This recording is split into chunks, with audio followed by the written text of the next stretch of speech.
2 years ago this month, as Annabelle Tuck assumed the presidency of our congregation, I discussed 3 midot, or soul traits, that she possessed in beautiful balance. Those aspects of Annabelle's character would guide and empower her to lead our congregation effectively. Annabelle would be humble, in the Musar sense of the word, meaning that she would neither shrink from her duties nor overreach, nor would she let the role swell her head. Annabelle is patient, but not overly so. And I expected that she would give people time to carry out their duties, but not letting things slide indefinitely. And Annabelle would share her bitachon, her trust that Congregation B'nai Israel would, even in the most challenging times, take appropriate steps with confidence that whatever the result, our congregation would thrive. Looking back, I wonder how chesed, loving kindness, wound up on that sermon's cutting room floor. Annabelle's caring and compassion have enhanced a sense of community at the temple.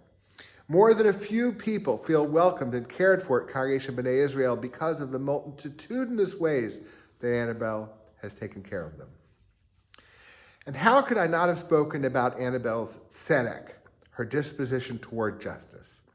After all, she's best known for her career seeking and dispensing justice, and she wrote the chapter on tzedek, on justice, in the Musar Torah commentary. So many situations have arisen over the last 2 years, calling on Annabelle to make decisions, pursuing the path of righteousness, whether choosing between multiple wonderful opportunities or needing to let somebody know that they had missed the mark. As one who needs to be on the receiving end of that from time to time, I can attest that Annabelle is expert at delivering a rebuke lovingly.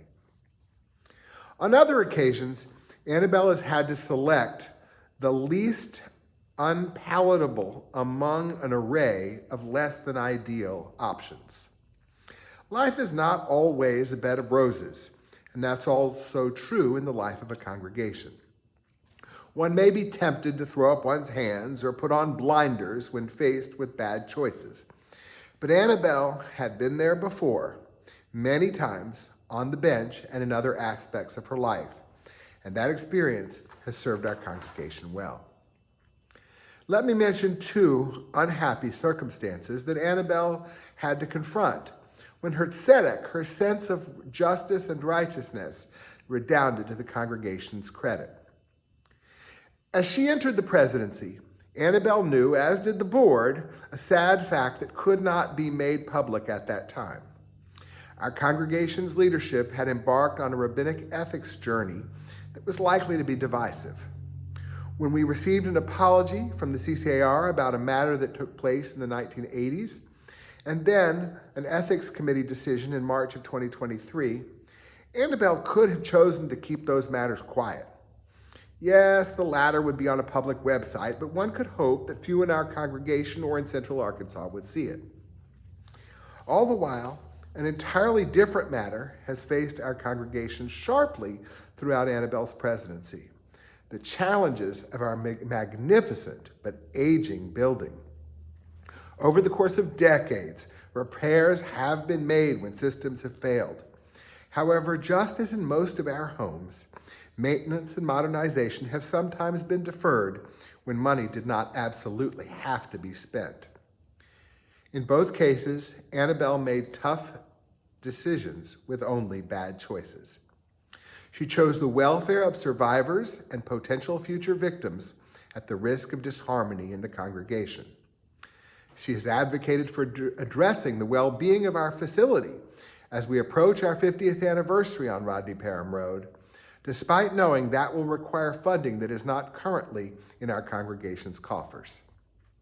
Annabelle has also indicated that work on our temple's infrastructure, though largely a matter far outside her historic expertise, will remain a focus of her volunteer leadership of our congregation after her presidency. In both cases, Annabelle exhibited the midah of tzedek, the soul trait of justice, weighing competing values and seeking input from both experts and temple board colleagues before articulating and executing a clear judgment. Still, another midah was at work in these cases and in so much of Annabelle's leadership. That soul trait is gvura, strength. In Judaism, strength is not measured in deadlifts or bench presses, though Annabelle does work out with a trainer. Instead, the midah defines a strong person as one who overcomes their unworthy inclinations. Most of us are inclined to avoid conflict and even more to find ways not to deliver bad news. Annabelle, like Moses before her, has mustered the gvura, the strength to tell hard truths. This week we begin reading Bamidbar, the book of Numbers, which starts with a census, but mostly recounts the repeated backsliding of the children of Israel during their desert wanderings. Most of those narratives don't reflect well on our forebears, or, in at least one case, on Moses. Still, at the end of his life, Moses retells those stories. Rabbi Judy Shanks explains, as he reaches his final days, Moses both exploits and contains his undiminished gvura, his strength. It takes strength, fearlessness, and a reining in of ego to offer unvarnished accounts of moments of his own weakness and failures of leadership. With his own words and his silence, Moses seems to forgive himself for his mistakes, while simultaneously extending forgiveness and chesed, loving kindness, to those standing before him who have stumbled before and will surely stumble again. Mustering her strength, Annabelle has repeatedly declined to take the easy way out or enable denial of challenges and disagreements. At the same time, she has been eager to hear the concerns of people on all sides of an issue, even those who have strongly disagreed with her decisions and actions. She has worked to assure that disagreements over matters of policy do not affect personal relationships, though she humbly recognizes that she cannot always control that. Rabbi Shanks writes, Musar teaches that the midah of gvura, the soul trait of strength, is connected with strict judgment, and thus must always be counterbalanced and tempered by chesed, loving kindness. In both of the cases I described, Annabelle has made decisions that differed from those of her predecessors. However, Annabelle has never criticized those past presidents or their decisions. She has chesed, compassion for the circumstances in which they found themselves, and has emphasized the degree to which issues have developed from the time when earlier decisions were made. In several cases, those same past presidents have indicated that were they in her shoes now, they would like to think they would make the decisions she has now made.